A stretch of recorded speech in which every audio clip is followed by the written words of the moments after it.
Rather, I should say why Rodgers should not be the MVP is because in my mind, I'm just thinking like this would just be more fuel to the fire, bruh.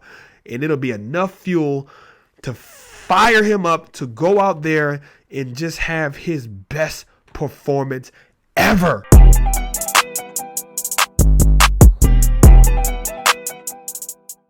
One of the MVP voters is a reporter out of Chicago, which no surprise, right?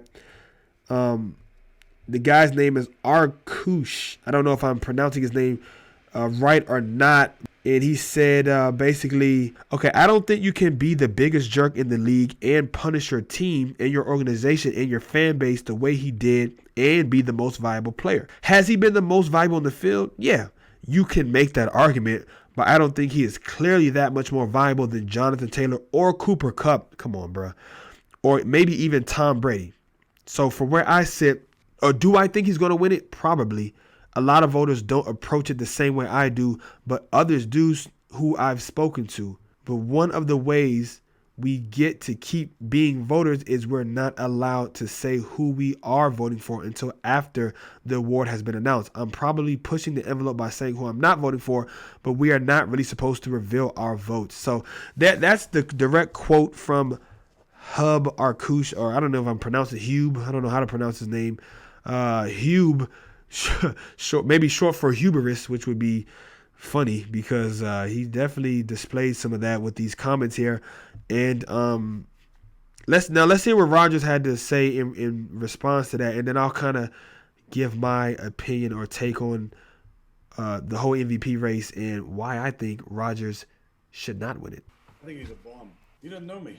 I don't know who he is. No one knew who he was probably until yesterday's comments, but I mean, and I listened to the comments, but to say he had his mind made up in the summertime, in the off season, that I had zero chance of winning MVP, in my opinion, should exclude, future votes. His problem isn't with me being a bad guy or the biggest jerk in the league. He doesn't know me. He doesn't know anything about me. I mean, I've never met him. I've never had lunch with him. I've never had an interview with him. His problem is I'm not vaccinated. So if he wants to go on a crusade and collude and come up with an extra letter to put on the award just for this season and make it the most valuable vaccinated player, then he should do that. Y'all heard of toe drag swag? Well, this is what I call, nut drag swag, because he dragged his nuts all over this man. And I think that's hilarious, honestly, that Rodgers, who we know can be very petty and very passive aggressive and all that kind of shit, he said, I got time today, my man. I got time today. He said he is an absolute bum. And I love it, man.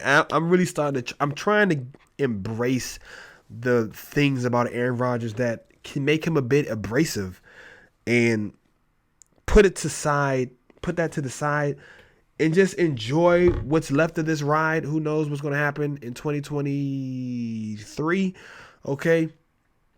Or really 2022 season, I should say. But this was, I love this response from Aaron Rodgers, and I think he's absolutely right.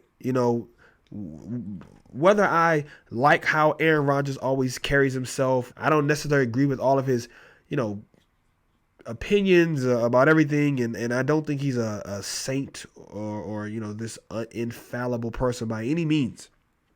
But he's absolutely right. Like, that shouldn't really matter. It's like, this is the most valuable player award, not the most valuable person award, not the most valuable citizen, not the, what I'm saying? It's about what you do on the field of play. And on the field of play this year, Aaron Rodgers has been exceptional. Well, he's been good. I'm not going to say he's been exceptional because he hasn't been. He's been good. He's been good enough to win the MVP.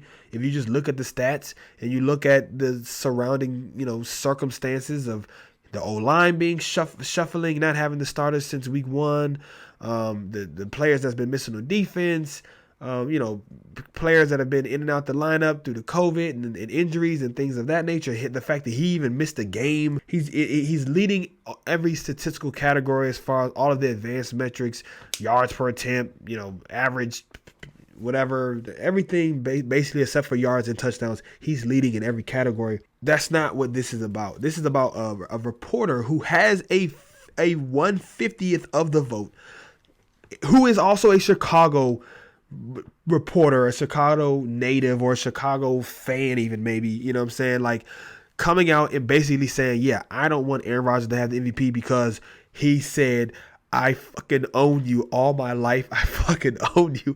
And let's be real. This is what this is about, man. This is what this is really about. Because Aaron Rodgers has owned the Bears in that city his entire career. Okay? His entire career. And this dude finally had found a loophole or found a legitimate reason for him to come out and publicly try and bash Aaron Rodgers and try to hurt his chances of winning a coveted 4th MVP. Only Peyton Manning has won it 4 times, and then he went on to win it a 5th time. So yeah, this is super rare air right here. And Rodgers has already said, he made no bones about it, he wants that 4th MVP. None of this should matter when it comes to him and his play and whether he's worthy of the MVP. And as a voter, you should not be putting any sort of personal feelings about Aaron Rodgers into your process for voting for him. That's just completely lacks integrity. And I feel like Rodgers said, the dude should definitely lose his right to vote. And I know that had to piss him off. And we know how Aaron Rodgers gets when he's pissed off and he's motivated and feeling like he's been slighted. It happened last year when they drafted Jordan Love. What'd he do? Came out, win an MVP. It happened this year after he won MVP. The Packers didn't just fall on their knees and praise him. Oh, great Aaron Rodgers. We were foolish to ever doubt you and to ever even think about a future without you. Here's more money and more guarantees and an extension and more say so. He didn't get any of that. So what he did, he threw a tantrum and then finally came back, and the Packers was like, okay, all right, we'll try to figure something out. And I think that it's better for the Packers as a team, and it's better from Aaron Rodgers' motivation for him to not win the MVP. You know, and that may sound crazy to some fans, and I know how bad he wants to win it, but it's bro, to be honest, I don't even understand why people are so obsessed with the regular season MVP to begin with, because I mean, it's only been out of the 100-year history of the NFL, and I don't even know how long they've been doing MVP, but they haven't been doing it for the whole 100 years. But I mean, they've been doing it for a long ass time. What, almost 80 years or some shit like that. In the 100 years, since they've been doing league MVP, it's only been 10 or 11 times. It's not that many times. It's maybe at the most 10 or 11 times that the player who won the league MVP also won the Super Bowl. If anything, I am obsessed with Super Bowl MVP. I want Rodgers to win Super Bowl MVP because that means that we won the Super Bowl. So that's my little take on the MVP conversation.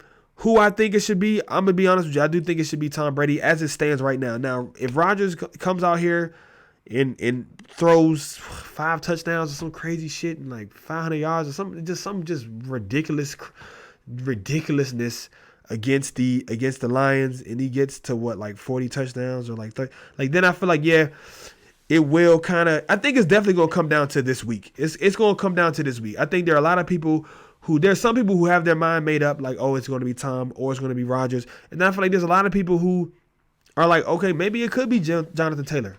What can he do in this last week? Maybe it could be Joe Burrow. What can he do in this last week?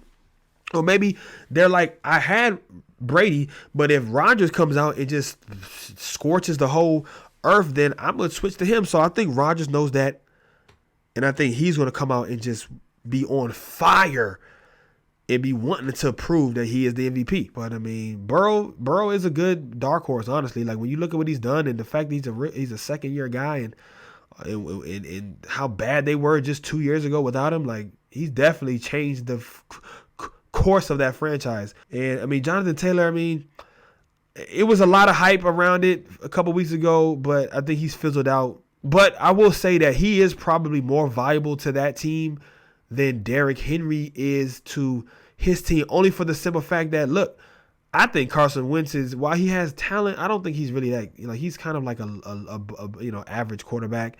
And I think, Tannehill's better than Wentz. And you've seen that the Titans have been able to keep winning even without Henry. And when Henry got hurt, I remember there was people were giving them 0% chance to even make the playoffs. They were like, oh, they're done. There's no way. And now here they are with the number 1 seed in all of in the AFC. So I really think it is. I think honestly it's like a 2-man, maybe a 3-man race, depending on how Burrow finishes up. But I just think Rodgers is going to be locked in. I hope you guys enjoyed the show. I want to thank you for listening. Make sure you subscribe to the YouTube channel. You can also find me on Twitter at Godchild, first of his name. That's GDCHYLDFOHN. And you can also find me on Instagram at what's_packing. Okay? And of course, don't forget to follow me and subscribe to my channel on Twitch, twitch.tv/GDCHYLDTV. Okay?